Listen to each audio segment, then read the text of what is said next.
The dead girl spoke through the radio again. Rain lashed the windshield like broken glass. Officer Marla Reese sat motionless inside her patrol car, staring at the abandoned service station across the road. The static crackled on the radio, then came the whisper. "He's watching you again, Marla." She jerked. Her hand flew to the volume dial, but it was already off. 2 days ago, a teenager went missing near this very place. Locals called it the Dead Mile. They said radios buzzed when you got too close. Said the fog never lifted. That was nonsense, of course, but Marla had seen things she couldn't explain. She stepped out. Her boots sank into the muddy gravel. The old station looked fossilized, rusted pumps, shattered windows, and a half-burned sign that read, "Last gas for 30 miles." And behind it, thick woods. "Dispatch. I'm checking the station on Route 6, she said, but all she got was static. She stepped inside.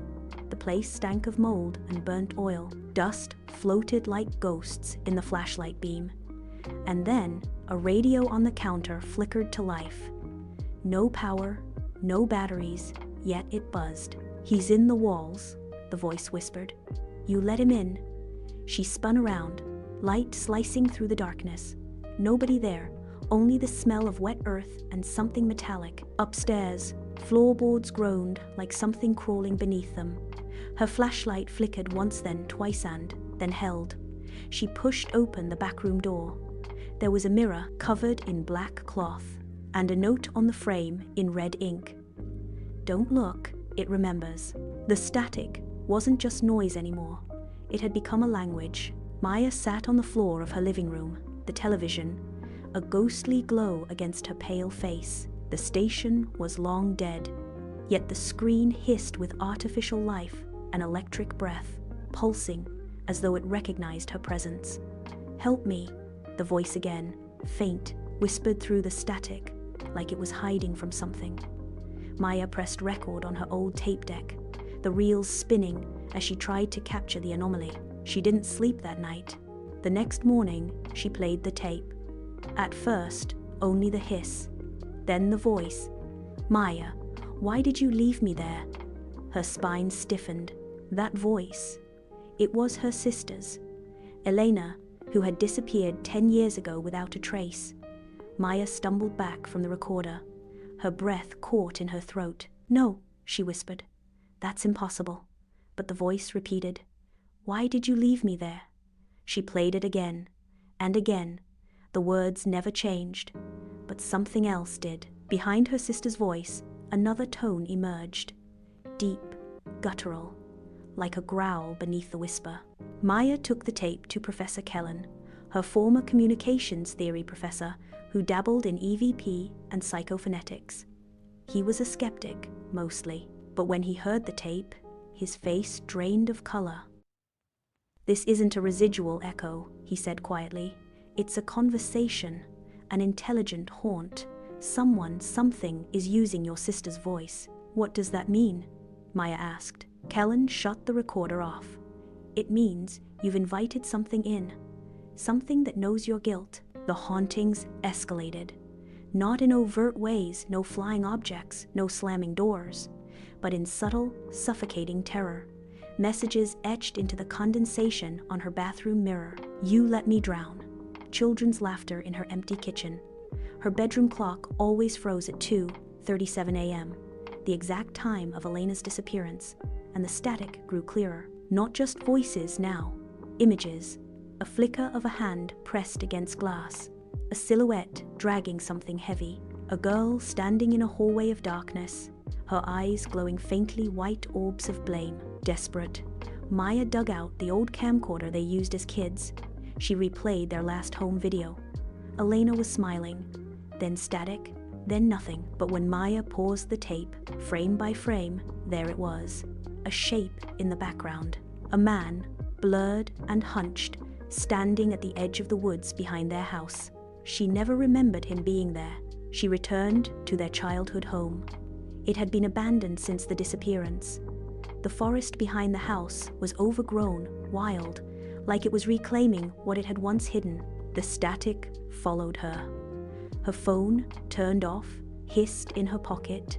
Her flashlight flickered like a heartbeat. At the edge of the forest, she found the old well sealed long ago.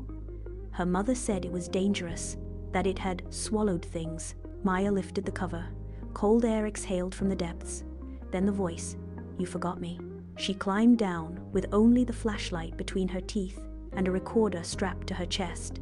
The descent felt infinite. Halfway down, her flashlight caught something etched into the wall claw marks.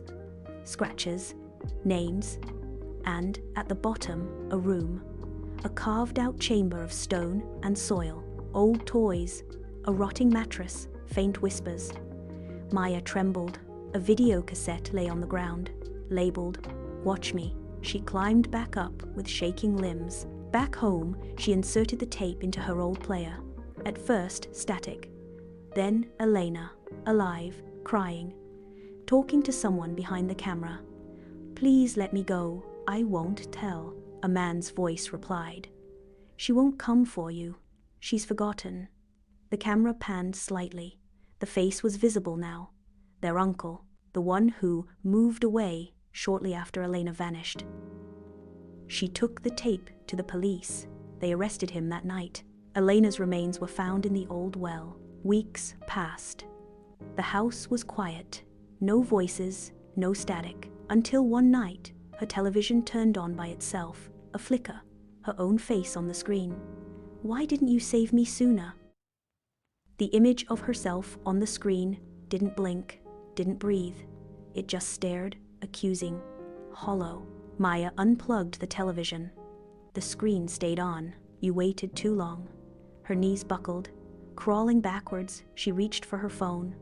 No signal, no dial tone, just static bleeding into every speaker, every corner of her world. Something had crossed over. It wasn't Elena anymore. The next night, Maya began seeing reflections that didn't belong to her. In the bathroom mirror, her mouth smiled while her face didn't move. In the hallway window, a silhouette would remain even after she walked away. The whispering deepened, no longer just guilt. It became command.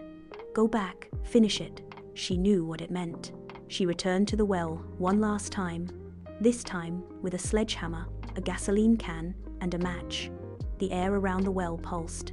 The trees hissed like they breathed through television static. Insects died mid-air. Her skin tingled with electric dread. She smashed the stone lip of the well. Each crack echoed with a scream. Not Elena's, something else's. Then came the laughter, not a child's, not a man's.